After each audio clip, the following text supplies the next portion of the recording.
Некалі тут, ва ўрочышчы Сасновы Бор Жабінкаўскага района, знаходзіўся піянерскі лагер, які пасля быў зачынены. Аднак, дзякуючы таму, што аб'ект трапіў у рукі прыватнага бізнесу, тэрыторыя не была занядбаная. І цяпер тут будуецца вялікі комплекс для адпачынку. Яшчэ недавно большасць тутэйшых будынкаў выглядала вось так. Але літаральна за пару гадоў на месцы старых драўляных карпусоў з'явіліся утульнае бунгала. А само месца цяпер называецца паркам-атэлем. Яго дырэктар Яўген Кірылюк з гонарам паказвае тое, што ўдалося зрабіць за такі кароткі час. Вот это вот бунгало рассчитано на 4 человек.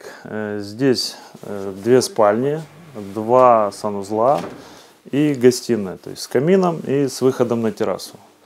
Па словах дырэктара, развіццю праекта спрыяе мясцовая ўлада. А летась бізнес у сельскай мясцовасці атрымаў і дзяржаўную падтрымку. Указ 345 прадугледжвае падатковыя льготы для суб'ектаў, што працуюць у сферы гандлю, бытавых паслуг і грамадскага харчавання. І рэстаран, які неўзабаве адкрыецца на тэрыторыі парка, павінен быць вызвалены ад падаткаў на зямлю і нерухомасць. Хаця ўсе інвестыцыі акупяцца не раней, чым праз 10 гадоў, Яўген верыць у перспектывы гэтага бізнесу. Есть в стране на самом деле развитие туризма очень, за 2 года, вот то, что мы работаем, я ощутил на себе и по выручке, и по гостям, то есть и по отзывам. Поэтому чем больше туристов, соответственно, и больше таких объектов. Чакаецца, што карыстацца паслугамі рэстарана змогуць не толькі турысты, але і мясцовыя жыхары. Напрыклад, каб адзначыць вяселле або карпаратыў. Усяго ў Брэсцкай вобласці на працягу мінулага года падатковыя льготы па 345 указе атрымалі больш за 30 суб'ектаў бізнесу. У Жабінкаўскім раёне такіх пакуль толькі 3.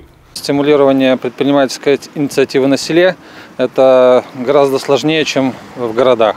Но для нашего небольшого района Жабінковского появление 3 таких объектов в 2018 году – это достаточно знаковое событие. Пакуль прадпрымальнікі да перспектывы працаваць у вёсках ставяцца насцярожана. Таму выканаўчыя ўлады праводзяць сустрэчы з прадстаўнікамі бізнесу, каб растлумачыць, якую выгаду можна атрымаць, працуючы ў сельскай мясцовасці. Валентин Бойко, Юрий Плінда, тэлерадыёкампанія «Брэст».